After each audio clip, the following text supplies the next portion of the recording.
Brother lads, welcome back to Cossy podcast. My name is Cossy. Good morning, good afternoon, good evening, wherever you are in all parts of the world. Welcome back to the channel. Welcome back to a brand new video. We're going to be looking at the 6 things we learned from Arsenal 1, Leicester City 0 away at the King Power Stadium. That means Arsenal have won 2 of their last Premier League games away from home, and our next 2 games come at home against Everton and Bournemouth. Massive boost if we can pick up 2 home wins and then go 5 points clear on the Premier League table. Hit the like button, subscribe to the podcast as well, and let me know your thoughts about Saka, Martinelli and Trossard starting together yesterday. What did you make of that? Were you happy? Were you impressed?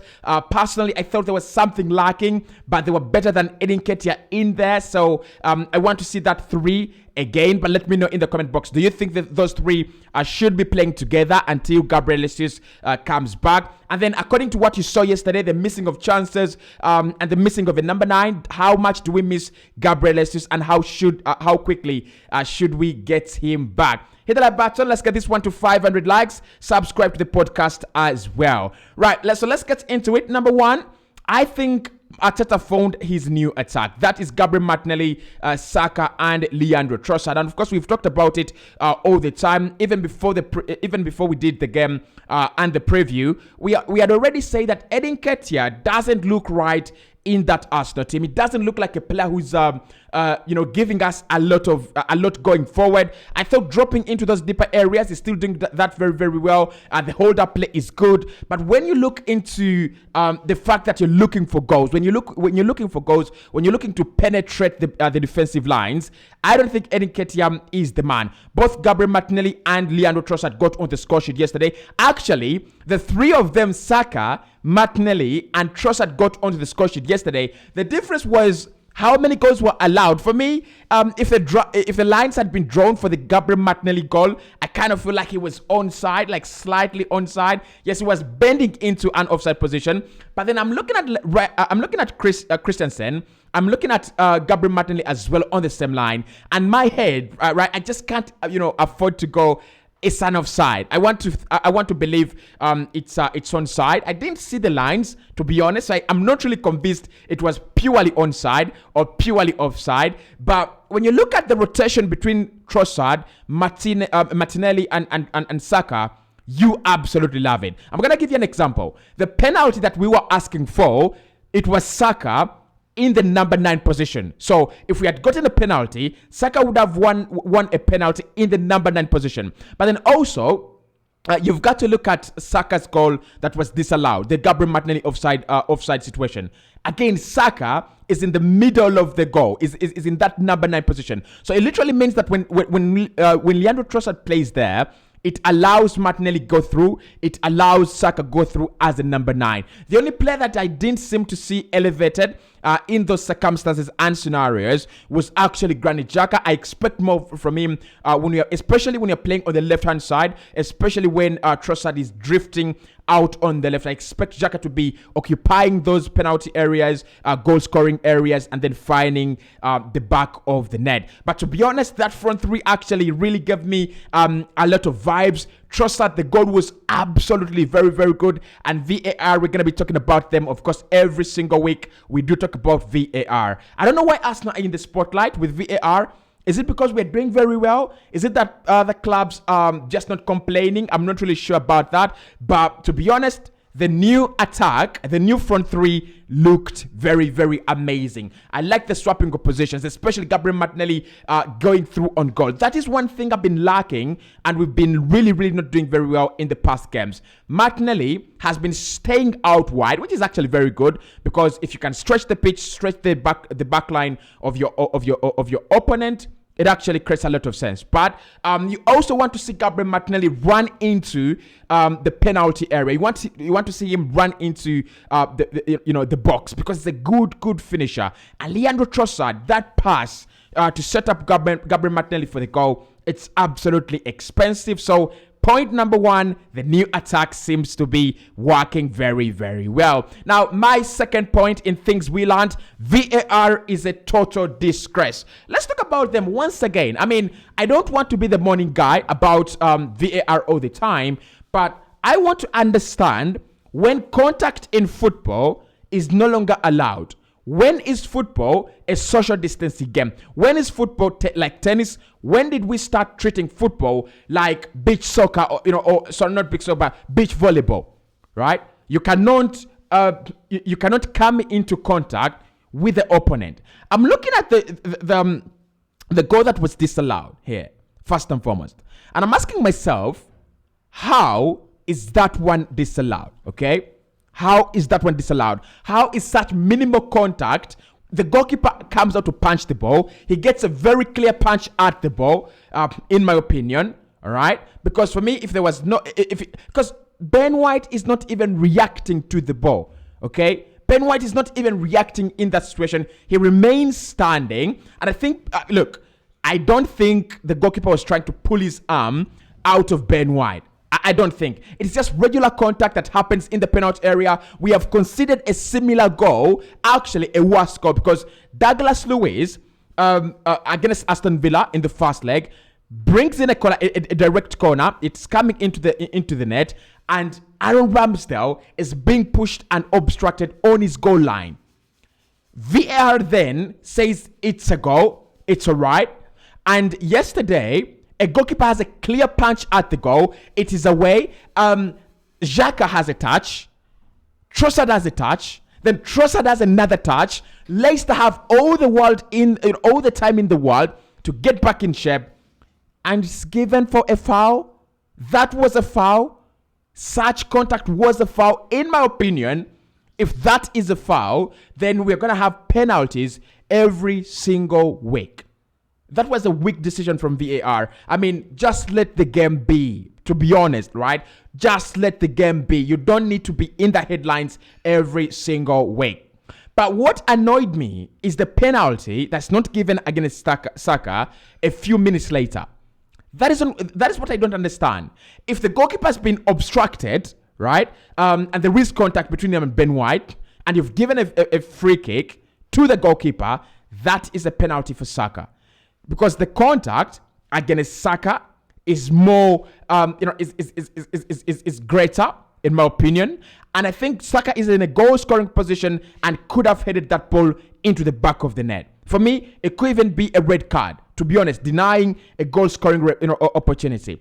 But VAR always finds a way of trying to screw Arsenal apart. VAR always finds a way of making sure that Arsenal don't go onto the score sheet, making sure that Arsenal don't actually win a football game. Where were the lines for the Gabriel Martinelli goal? Where were the lines? We've talked about it before. We need to see the lines every single game. Marcus Rashford against Leeds United. Oh, the lines came out. Martinelli against Leicester. The line's nowhere to be seen. It's a shambles. It's a pure shambles. They've got to up their game. Otherwise, they need to go out of the game. To be honest, they need to leave. They need to leave the beautiful game alone. Number 3, the most important games have been won, and now we can go 5 points clear every single week. That is the important point, and that is the importance of winning 2 games away on a bounce. Now, look, I really like the reaction. Going away against Man City, bring Manchester City at the Emirates Stadium, we lose. That meant every single game was going to be a final. That meant that Arsenal's point difference was gone. That meant that every game we got into, we got 1 or 2 points clear, and then Man City go back on top of the table. But we had an advantage there against Man City against Nottingham Forest. The moment Nottingham Forest found a point in that game, Arsenal had to capitalize. And boy, oh boy, we did capitalize. So that means that every single game now, if we win against Everton, we will go into every single weekend until we drop points. We will go into every single weekend 5 points clear. And that actually creates more pressure on Man City because they know now they can't afford to lose a single point. Okay? And the bad thing in the Premier League and football is you don't lose 1 point. You either lose 3 or you lose 2 points for me. So Arsenal have a run of easy 4 fixtures coming up. Actually, easy 5 fixtures coming up until we play, I think it will be Liverpool in the second game of April. Arsenal must make sure that they win their next 5 fixtures. We must win our next 5 fixtures.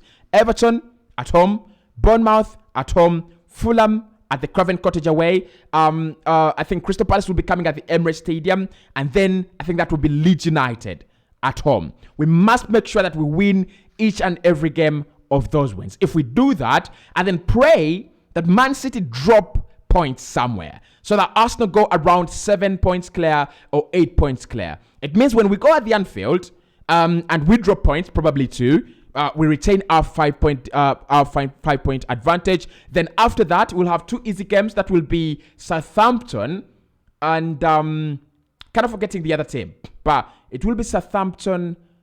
What's the other team?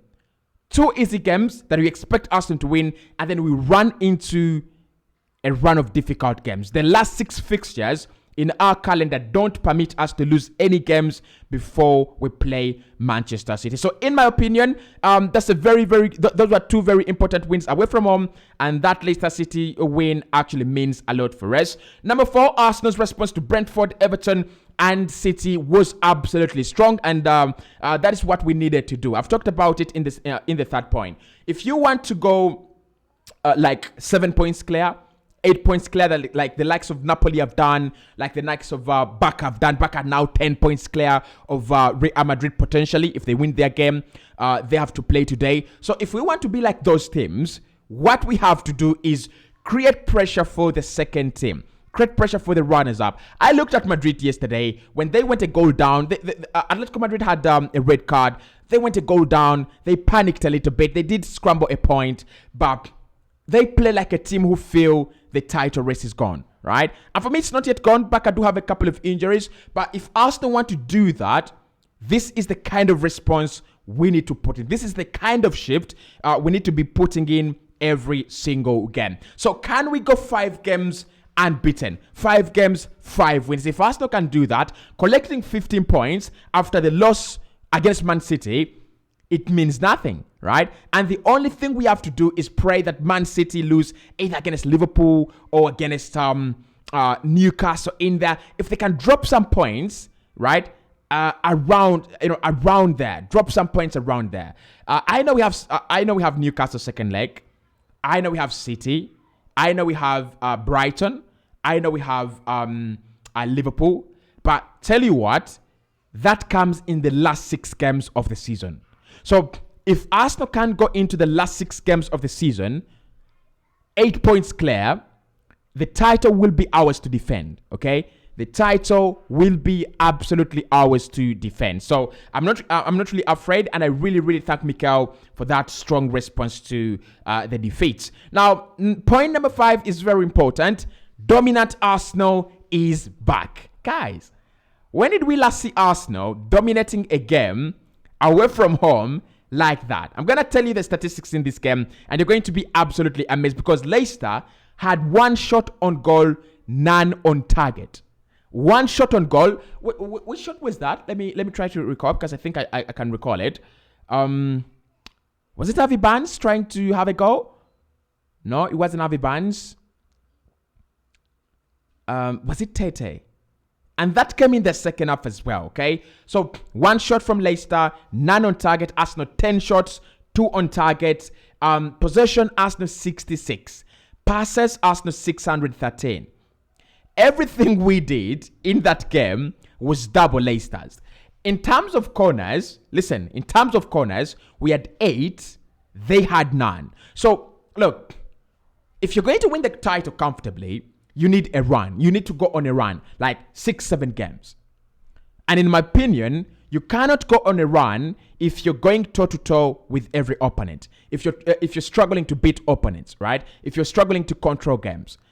The fact that we are back to controlling games, the fact that we are back to creating chances, the fact that we are back to scoring the goals, someone should be really scared, in my opinion. Really scared. Because this Arsenal side, when they're playing like this, they could go 10 games unbeaten. They could go 10 games just winning. Okay, so dominant Arsenal is back, and I really love to see that. I hope we can continue winning. Let's go 6 games unbeaten in March. That will make my manager of the month. But then that will create the rhythm for us to go into April and say, you know what?